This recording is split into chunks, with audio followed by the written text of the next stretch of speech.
Le problème à trois corps de Liu Cixin. Traduit du chinois par Gwenaël Gaffric. Lu par Vincent Schmitt.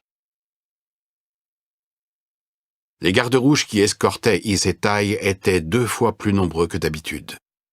Ils étaient 6, 2 garçons et 4 filles. Les 2 garçons marchaient d'un pas sûr et soutenu. Leur apparence était celle de jeunes bolcheviks aguerris.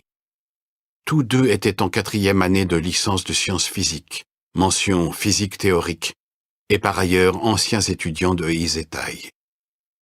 Les 4 filles, beaucoup plus jeunes, étaient élèves de 2e année du lycée affilié à l'université. Ces petites combattantes vêtues d'un uniforme serré à la taille par une ceinture militaire irradiaient de l'énergie bouillonnante propre à l'adolescence. On aurait dit 4 braseros verts encerclant Isetai.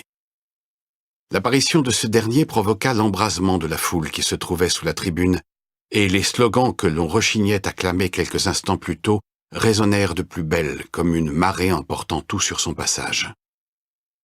Après avoir patiemment attendu la fin de ce déferlement, les 2 garçons debout sur l'estrade se tournèrent vers l'accusé.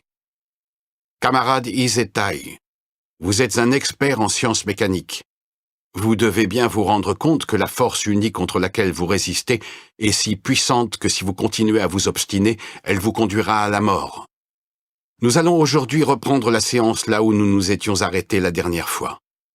Ne perdons pas de temps en palabres.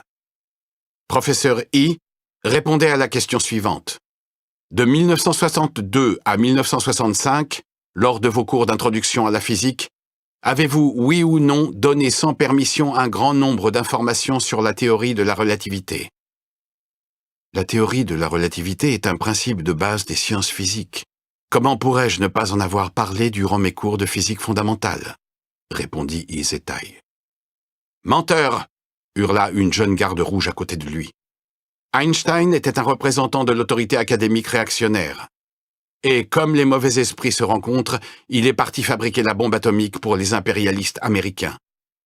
Si nous voulons fonder une science véritablement révolutionnaire, il nous faut d'abord mettre à bas le pavillon noir de la théorie de la relativité qui représente les intérêts de la classe bourgeoise. Isetai garda le silence. Il encaissait la souffrance de devoir porter une coiffe de métal et une plaque sur la poitrine, restant muet aux questions qui ne méritaient aucune réponse. Dans son dos, ses étudiants fronçaient les sourcils. La jeune fille qui venait de prendre la parole était la plus sagace des 4 jeunes gardes rouges.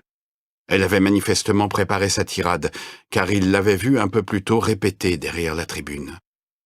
Cependant, pour affronter Isetai, il ne suffisait pas d'annoncer des slogans.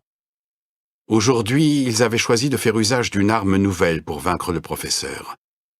Une jeune garde rouge fit un signe de main à quelqu'un dans l'assistance. Assise au premier rang, Shaolin, épouse de Isetai et collègue de celui-ci dans la faculté de sciences physiques, se leva et monta sur l'estrade. Elle était affublée d'une veste vert gazon qui ne lui allait pas du tout, mais qui se voulait tout proche de la couleur des uniformes des gardes rouges. Cependant, pour tous ceux qui avaient connu Shaolin et savaient qu'elle aimait dans le passé se vêtir d'élégantes robes mandchoues, cet accoutrement paraissait saugrenu. « Isetai !» cria-t-elle à l'adresse de son époux. Il était évident qu'elle n'avait guère l'habitude de ce genre de spectacle, et élever le ton lui coûtait des efforts, au point même que les trémolos dans sa voix avaient redoublé d'intensité. « Tu ne t'imaginais certainement pas que je me dresserais devant toi aujourd'hui pour te dénoncer et te critiquer, n'est-ce pas? Oui, tu m'as autrefois berné, tu m'as aveuglé avec ta vision réactionnaire du monde et de la science. Mais j'ai ouvert les yeux à présent. Grâce à l'aide des petits généraux de la Révolution, je me tiens désormais du côté de la Révolution, du côté du peuple. » Elle se tourna vers l'assistance. « Camarades, petits généraux de la Révolution, vous tous, personnel et éducateurs révolutionnaires, nous devons prendre conscience de la nature réactionnaire de la théorie de la relativité d'Einstein. Son aspect contre-révolutionnaire est encore plus explicite pour ce qui est du principe de la relativité gravitationnelle. Il propose un modèle statique de l'univers et nie la nature dynamique de la matière. Cette théorie est antidialectique. Elle prétend que l'univers a des limites, ce qui n'est autre chose que de l'idéalisme réactionnaire. » En entendant son épouse déverser son éloquent discours, Isetai eut un sourire amer.